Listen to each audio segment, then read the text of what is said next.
Well, I'm not sure whether you watched the Trump inauguration during January. It was very rainy where I was, so yeah, we were glued to the TV. And I think we all knew that the media would really struggle on the 20th of January to remain impartial and report the facts around the inauguration of the president, not just New Zealand media, but media worldwide. I mean, Trump derangement syndrome is very difficult to manage, but it's very easy to observe. And I want to show you just 4 examples from the first 12 hours of the Trump presidency, in order of stupid to stupider to downright idiotic.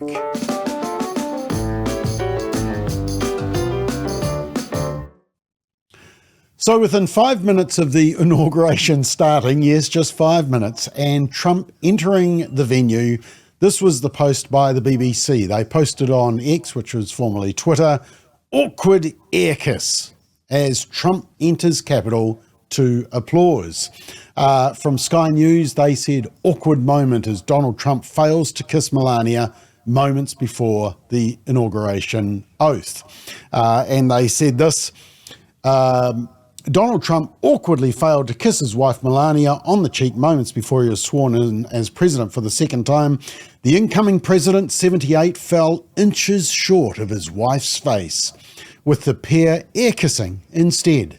Mrs. Trump, 54, wore a wide-brimmed hat for the inauguration ceremony in Washington, D.C. on Monday, which prevented her husband from reaching her cheek and largely blocked her face from view. We finally get to the facts right at the end. Have a watch of what actually happened. And as you can see, he walks in, sees his wife. He can't get too close to that, but it's, warm affection, as it is to President Biden, who was even there. Now, as someone, one of many people who called out the BBC for stupidity and making an article out of this, one person said, awkward to whom? He's not messing up her makeup or knocking her hat. Smart husband. And another said, once renowned BBC News commenting on the First Lady's hat getting in the way of a kiss. And you wonder why people hate journalists now? When you're all out of a job, look back at this post and realise it was full deserved. Another post said, no known human does air kisses ever. You guys can't go 24 hours without attacking number 47, President, can you? And finally, I can remember when you were a world-respected news channel. But this is now breaking news. Now, second example, in case you didn't read about this, the inauguration is usually held outdoors, but Washington, D.C. had an unexpected polar blast, and it was predicted to make outdoors freezing. I mean, they're in the middle of winter at the moment, and so they moved the event indoors. And so a lot of the crowd went to the Capital One Arena, which is a 20,000-seat multi-purpose sports and entertainment venue. But here's what the Telegraph in the UK posted. Donald Trump's inauguration crowd size compared. And there you can see the photos. Back in 2017 on the right, big crowd because it was held outside. This year, no crowd, because it wasn't actually happening there. It was inside. And so somebody posted this, held outside, people can participate on the right there, 2017, held inside, nothing to look at. And nobody there, fixed it. And you just have to read the comments on their social media pages and wonder to yourself, why didn't they take the tone-deaf, factually incorrect post down? But that's the effect of Trump derangement syndrome. It can be so subtle and so debilitating that it reduces once credible media to utter jokes. Now, number 3, and this one actually really wound me up. Here's what the New Zealand Herald printed. Watch, Carrie Underwood's awkward performance gas at inauguration. Did I say gas? Gaff. Inauguration gaff. Country music star Carrie Underwood sang America the Beautiful during US President Donald Trump's inauguration ceremony, but her performance didn't quite go according to plan. Underwood, who has faced some criticism for taking part in the ceremony, well, yeah, anybody who took part in the ceremony was criticised, was forced to delay her performance due to technical difficulties with her backing music, reports People magazine. And eventually Underwood mouthed the words, "I can just sing it," and told the audience, "You know the words, help me out here," before she started singing a cappella. Now, here she is realising that she's going to have to improvise, probably a singer's worst nightmare when the backing music suddenly crashes. The music ain't working. Okay, I will just sing a cappella. Have a listen to this beautiful rendition that Carrie did. Oh, beautiful for spacious skies, for amber waves of grain, for purple mountain majesties above the fruited plain. America, America, God shed his grace on thee, and crown thy good with brotherhood from sea to shining sea. Yeah, that is class, beautiful. But the New Zealand Herald says it's an awkward performance gaffe. Really? No. Now, interestingly, after I tweeted a blast at the New Zealand Herald saying, "Sickening, the New Zealand Herald sinks once again to gutter reporting, awkward performance gaffe. Watch the actual performance below as she calmly, coolly and professionally overcomes a technical glitch that would have thrown many singers. Pure class, unlike the New Zealand Herald's coverage." Well, not long after that, the New Zealand Herald title changed to this: Carrie Underwood performs without music amid technical difficulties. Yep, sometimes counselling and treatment for Trump derangement syndrome can bring around a factual report. And finally, number 4, and probably the most egregious one. And you'll probably remember this. Both One News, our state broadcaster with this mass banner on their website, and Stuff had this: Elon Musk's salute, or in this case, bizarre gesture. The hopelessly flawed, rabid left-wing Guardian, who long ago left professional journalism, said, "Elon Musk appears to make back-to-back fascist salutes at inauguration rally." Appears, yeah. But the implication is clear and deliberate. Fascist is such a great word to use on people you don't like. But the New Zealand Herald were shouting this in their article: "Billionaire Trump supporter Elon Musk has sparked outrage online after performing what looked like a Nazi salute during his speech to celebrate President Donald Trump's inauguration. In an enthusiastic response to Trump's inauguration speech promised to send American astronauts to Mars, the Tesla X and SpaceX owner pounded his chest and threw out his right arm in an angular motion towards the sky. He also turned his back on the audience and repeated the gesture towards the back of the Capital One Arena stage, according to The Independent. CNN anchors immediately picked up on the gesture." Yeah, CNN anchors who wouldn't know a fact if it hit them in the head. Oh, and whose ratings have plummeted dramatically over recent years. But as you can see, the international media were all over it. When you get the chance to call anyone on the right Nazi or Hitler or fascist, the media don't hold back, and including the New Zealand media as well. Now, before I show you the 6 p.m. bulletins of both One News and Stuff on 3, I want to show you the full clip in context. Yeah, it's something you'll never get from the media. Remember when we did this during the lead up to the election and the New Zealand media were exposed as complete frauds a number of times? And let me preface this by saying Musk is not your normal type of guy, I don't think. I mean, no normal person has achieved what he has done in terms of his space travel, technology, Tesla, cars, opening up Twitter to free speech. And you only have to watch him being interviewed to see he's quirky. In fact, last May, he admitted during his guest appearance on Saturday Night Live on May 8th, Elon Musk announced 26 seconds into his opening monologue that he has Asperger's syndrome, which means he does have autism.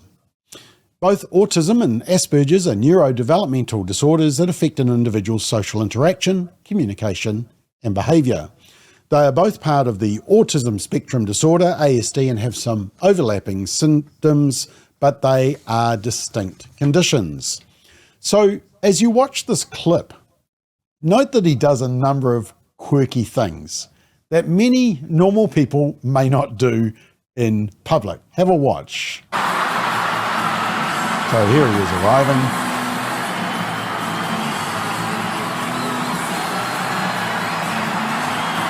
Interesting.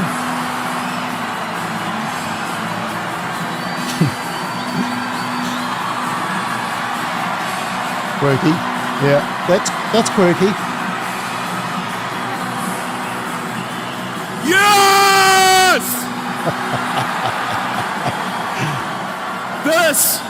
This is what victory feels like. Yeah! Yeah, that's quirky.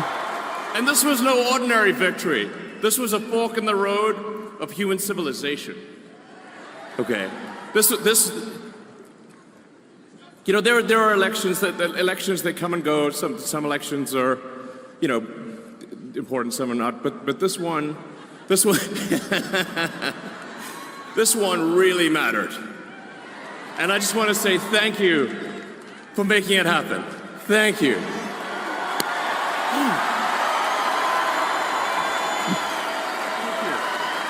My heart goes out to you.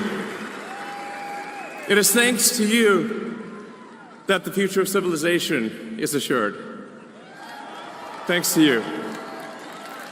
We're going to have safe cities, finally, safe cities. Secure borders, sensible spending, basic stuff. And we're going to take Doge to Mars.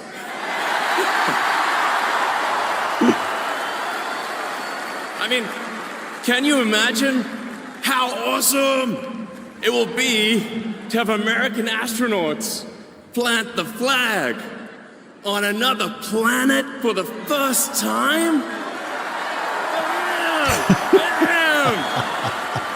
Yeah! Okay, that is totally normal, isn't it? Now, let's watch One News coverage and note when they stop the coverage and the reporter starts speaking again and comes back in. While celebrating President Trump's inauguration, Elon Musk used this hand gesture. Thank you. Sparking out. Notice that? It's all they showed, just the gesture, not the follow-up. Let me start it again for you. While celebrating President Trump's inauguration, Elon Musk used this hand gesture. Thank you. Sparking outrage and speculation online. Some users on his platform X have likened it to a Nazi salute. Others say he was expressing his heartfelt thanks. My heart goes out to you. The question now, how long will the Musk-Trump bromance last? The bromance. So note that they only show a little portion. I mean, they do mention the heart, but they don't give it in context. They do eventually connect the heart message. It's kind of like an afterthought. Now, let's watch 3 News' coverage. It's slightly better, because we do get some of the messaging around the heart. But it's of the whole 4-minute speech. This is the 5 to 10 seconds that they want to focus on, and not a sniff around of any other of the many, many speakers on that day. Now, to be fair to TV3, they do show Musk is highly eccentric. Have a watch. Inside, ahead of his arrival, the crowd was hyped, and so was Trump's right-hand man, Elon Musk, with a salute to the crowd, which is raising eyebrows across the world. My heart goes out Eyebrows to you. across the world. It is thanks to you that the future of civilization is assured. Yeah, so the narrative is clear. Now, look, let's assume it was a Nazi salute. Where have we seen that before? Well, I'm glad you asked. Well, we have Alexandria Ocasio-Cortez, AOC as they call her, a far-left politician in the US, who is the US version of our very own Chloe Schwarbrick. And here she is doing a Nazi salute. I can barely breathe. Here's some others. We've got Obama, Kamala Harris, Hillary Clinton, Martin Luther King. In fact, it almost seems to be a trend. Even Tim Walz, Kamala Harris's running mate, did it. Look at this. That is shocking. And here's Kamala trumpeting the killing of unborn children, also doing a Nazi salute. To take us back before Roe v. Wade was enacted, because we're not going back. We're not going back. Yeah, shocking. And gosh, Helen Clark as well. I mean, it is a bit of a game, isn't it? And people treated it with the contempt it deserved. The media were mocked. And actually, I posted this on our social media. Wait till the people who are calling out Elon Musk find out about the charismatics. Now, Musk did respond, and he said, frankly, they need better dirty tricks. The everyone is Hitler attack is so tired. And he links back to an earlier post that says he used to vote Democrats because they were kind. Ooh, where have we heard that word before? But now they're the party of division and hate, said Elon Musk. Here come the dirty tricks campaign against him. Now, this is the problem, you see. Trump was Hitler. I mean, look at the proof. Undeniable. Until Obama sat next to Trump at a funeral of Jimmy Carter and told jokes to each other. Shocking. And Biden hosted Trump at the White House during the transition phase. Yep, Hitler was in the White House just a month ago. Now, once again, the media has covered itself not in glory, but mud. As we discussed yesterday, rather than attempting to lift their levels of trust by reporting the facts without bias and without clickbaiting with misleading headlines, false statements and innuendo, the legacy media just continue to build their own grave. But now even the experienced, seasoned journalists are starting to call it out, as I showed you yesterday. We can all see it though, can't we? It's very sad to watch. Well, that's me for another episode. Thank you for watching McBlog. I really appreciate you. From my heart to you. Whoops.